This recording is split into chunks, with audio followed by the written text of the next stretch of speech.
Assalamualaikum warahmatullahi wabarakatuh. Perkenalkan, nama saya Muhammad Atifat Rahman dari kelas 12.1 absen 21 dari SMA Negeri 5 Surabaya. Nah, jadi di sini hari ini saya akan praktikum apa itu larutan elektrolit dan apa itu non elektrolit.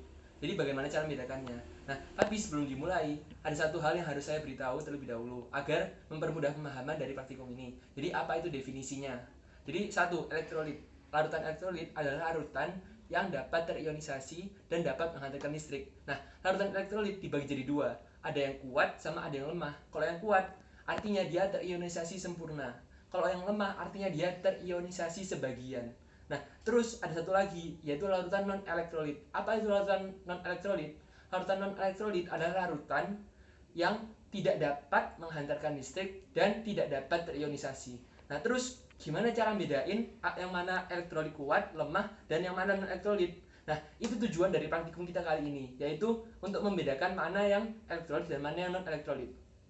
Nah, jadi pertama, untuk memulai praktikum ini, yang harus kita lakukan adalah menyiapkan alat dan bahan. Jadi di meja ini sudah tersedia semua alat dan bahan yang dibutuhkan. Mulai dari larutannya yang ada cuka, ada jeruk nipis, terus ada solasi, ada gunting, tisu, baterai, elektroda, lampu, dan terakhir kabel. Jadi langsung kita mulai aja praktikumnya. Ya, jadi setelah menyiapkan alat dan bahan, yang kedua harus kita lakukan adalah pertama mengambil kabel terlebih dahulu. Jadi ambil kabel ini, terus dipotong. Nah, ini dipotongnya agar kelihatan kawatnya ya.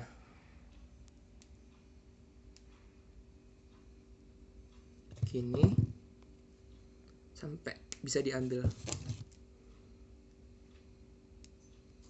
Ya. Nah, tujuan dari dipotongnya ini adalah nanti agar bisa dililitkan pada rangkaiannya. Jadi setelah ada ini, kebetulan saya juga sudah memotong. Nah, nanti kabelnya yang sudah potong ini dililitkan pada lampu. Jadi lampunya, terus dari sini dililitkan pada baterai. Jadi ambil salah satu ujungnya, dililitkan pada baterai. Nah, agar mempermudah praktikum nanti, kita menyolasi kabel ini. Ini nggak wajib, tapi bakalan mempermudah eksperimen kita ini. Nah, setelah salah satunya sudah ditempel, yang selanjutnya kita lakukan adalah menempel atau melilitkan kawat ini atau kabel pada elektroda. Nah, seperti tadi, agar mempermudah kita solasi juga ya.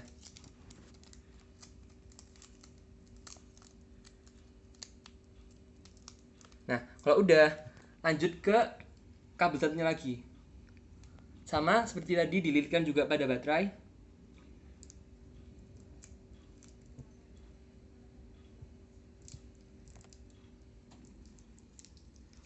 Terus sama kayak tadi juga, disolasi juga.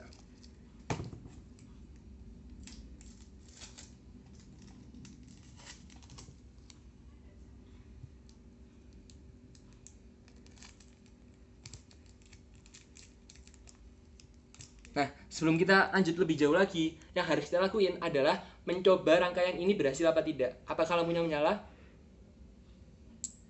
Nah, lampunya nyala, berarti kita sudah bisa mulai praktikum ini.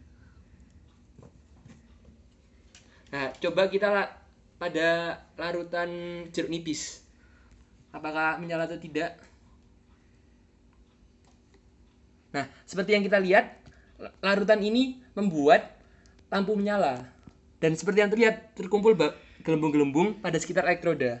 Nah, artinya apa? Nah, artinya larutan jeruk nipis adalah larutan yang termasuk larutan elektrolit kuat. Nah, terus kalau udah terlihat kalau lampu menyala, yang harus kita lakukan adalah mencatat pada tabel. Jadi kalau sudah dicatat, nah ini salah satu langkah paling penting adalah mengelap atau mengeringkan elektroda setelah digunakan.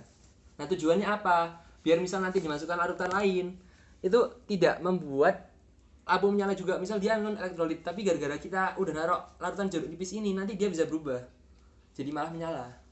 Jadi yang harus dilakuin adalah mengelap. Terus buat percobaan lainnya, biar nanti lebih jelas, ini ada foto-fotonya di video.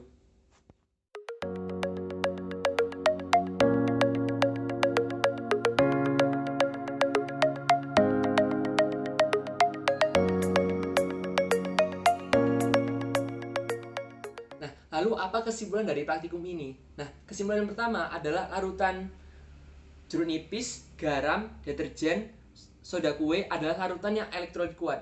Terus yang kedua, larutan gula dan larutan air adalah larutan yang non elektrolit. Nah, yang terakhir, larutan cuka adalah larutan yang elektrolit lemah. Nah, terus berarti bagaimana cara membedakannya tadi? Ya, larutan elektrolit kuat adalah larutan yang dapat terionisasi sempurna dan dapat menghantarkan listrik. Terlihat dari lampunya yang menyala dan banyaknya gelembung yang terkumpul pada elektroda. Nah, kedua, larutan elektrolit lemah. Apa itu elektrolit lemah? Dari praktikum ini kita bisa menyimpulkan bahwa larutan elektrolit lemah adalah larutan yang dapat juga menghantarkan listrik namun tidak sekuat elektrolit kuat. Terlihat dari lampunya yang hanya menyala redup. Terus juga hanya terionisasi sebagian. Terlihat dari gelembungnya yang terkumpul pada elektroda hanya sedikit, tidak sebanyak larutan elektrolit kuat. Nah, yang terakhir, apa itu larutan non-elektrolit? Terlihat dari praktikum ini, kita bisa menyimpulkan bahwa non-elektrolit adalah larutan yang tidak dapat menghantarkan listrik. Terlihat dari lampunya yang tidak menyala. Nah, sama dia tidak terionisasi karena tidak terkumpul gelembung-gelembung pada elektroda.